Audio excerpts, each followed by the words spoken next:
everyone. How are you? I hope everyone is good and doing great. As Ajitan Singh, welcome you all to the Competition Mania. So big breaking है कि girls का आप लोगों ने news सुना होगा कि आईएमए में जाने के लिए गर्ल्स के लिए प्ली और जो है उसको दाखिल किया गया था। तो हम लोग यहाँ पे ये देखें क्या जो इलेक्शन हुए हैं क्या ये उसमें कहीं न कहीं आपका अटेंडेंस प्रोवाइड कर सकते हैं? क्या उसमें बाधा डाल सकते हैं कि नहीं? ये हम लोग देखने वाले हैं इस सेशन में। जैसा कि आप लोग यहाँ पे मिंट का जो है आप लोग देख रहे हैं, ये हेडलाइन है कि women in arm forces Delhi high court direct centre to decide on plea seeking admissions through CDS exams within 8 weeks. तो आप लोगों ने देखा कि 8 वीक्स का जो है उन्होंने टाइम लिमिट दिया था सेंट्रल गवर्नमेंट को। और यहाँ पे ये आप लोग देख रहे हैं क्या 26 अप्रैल 2024 की न्यूज़ है। तो आप लोग यहाँ से ये देख सकते हैं कि 26 अप्रैल से लेकर 8 वीक का मतलब 2 महीने और यहाँ पे 26 जून तक का समय गवर्नमेंट के पास है। तो सर अभी तक हम कितना टाइम हो गया है? आज मैं क्लास रिकॉर्ड कर रहा हूँ तो यहाँ पे आपका 6 जून।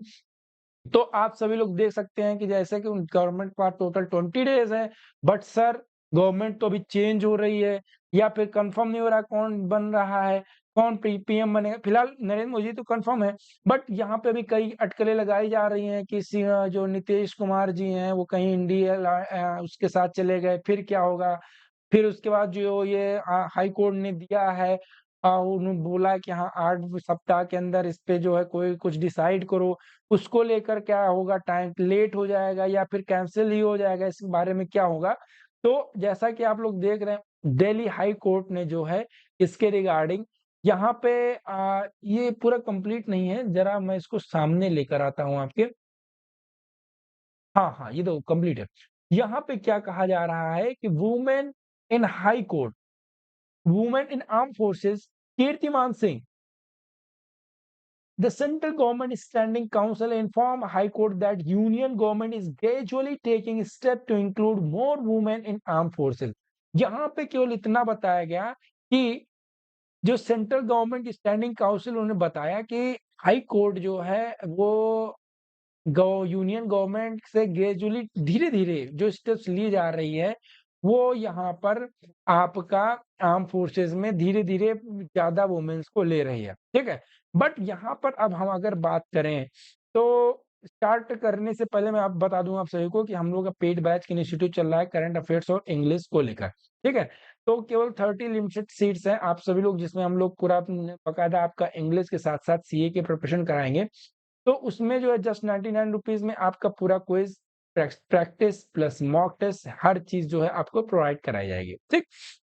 तो यहाँ पे हम लोग देखें, आप लोगों के दिल्ली को हाई कोर्ट क्या लिखा हुआ है मिंट में कि फ्राइडे को डायरेक्ट किया डिफेंस मिनिस्ट्री को और डिसाइड किया कि 8 वीक्स के अंदर डिमांड किया कि वुमेन को जो लेकर सीडीएस एग्जाम, फिलहाल सीडीएस में जो है ओटीए में वुमेन्स की एंट्री अभी कंटिन्यू है। आईएमए को लेकर यहाँ पे उन्होंने कहा था, तो 8 सप्ताह के भीतर जो है इस पे कुछ निर्णय लेने के लिए निर्देश किया था हाई कोर्ट ने। और उसके आगे क्या लिखा हुआ था कि disposing of a petition filed by advocate Kush Kalra challenging the exclusion of women from applying recruitment in the Indian Military Academy। जैसा कि आपको पता है ओटीए ऑफिसर्स ट्रेनिंग एकेडमी में वुमेन्स अभी भी रिक्रूट की जा रही है, बट आईएमए में उनका जो रिक्रूटमेंट है वो अभी नहीं हो पा रहा है। आईएमए क्या, आईएमए के साथ साथ आईएनए और एफए तीनों चीज में through the CD examination the bench of acting chief justice Manmohan Singh, कौन? मनमोहन जी एंड जस्टिस मनमीत प्रीतम सिंह जी ने कहा है कि डायरेक्टेड किया है कि डिफेंस मिनिस्ट्री को कि इन सब चीजों को लेकर जो है 8 वीक्स के अंदर आप सभी लोग कुछ ना कुछ डिसीजन दीजिए, ठीक? हिंदी में जो बच्चे हैं वो पॉज करके पढ़ लो एकदम बकायदा से। तो अब क्या होगा? Now what? As we can see the government is busy in making its council. Government क्या बना रही है अभी? अपनी काउंसिल बना रही है। काउंसिल कि हाँ अब हम लोग शपथ, अभी तो शपथ ग्रहण ही होगा, शपथ के बाद जो है काउंसिल अच्छा पहले काउंसिल ऑफ मिनिस्टर बनेगा ना, तब शपथ होगा, फिर शपथ ग्रहण होगा, उसके साथ साथ जो है फिर आगे जो गवर्नमेंट अपना एक्शन लेगी धीरे धीरे। तो क्या सर इसमें लेट हो सकता है? या फिर अब देखो सबसे इंपॉर्टेंट चीज क्या है, जैसे कि सीडीएस का एग्जामिनेशन अब कुछ भी हो, सीडीएस का जो एग्ज़ाम फॉर्म इस बार का 2024 को लेकर जो भी फॉर्म है वो अब कंप्लीट हो चुका है। तो अब जो भी चीज़ें हैं, कितना भी लेट होगा आपका अपकमिंग एग्ज़ाम के लिए ये चीज़ें क्लियर हो जाएँगी। ये चीज़ें क्या हो जाएँगी, क्लियर हो जाएँगी कि हाँ, आपका 12025 में वुमेन्स आईएमए में आएँगी अभी कि नहीं आएँगी, आईएनए में आएँगी कि नहीं आएँगी, एएफए में आएँगी कि नहीं आएँगी। बट मुझे जहाँ तक लगता है कि अभी चीज़ें अभी मिनिस्ट्री क्लियर होगी कि हाँ, किसको जाएगी डिफेंस मिनिस्ट्री, फिर उसके बाद जो है वो अपने हिसाब से डिसीज़न लेगा। तो इस चीज़ को लेकर आप सभी लोग निश्चिंत रहिए।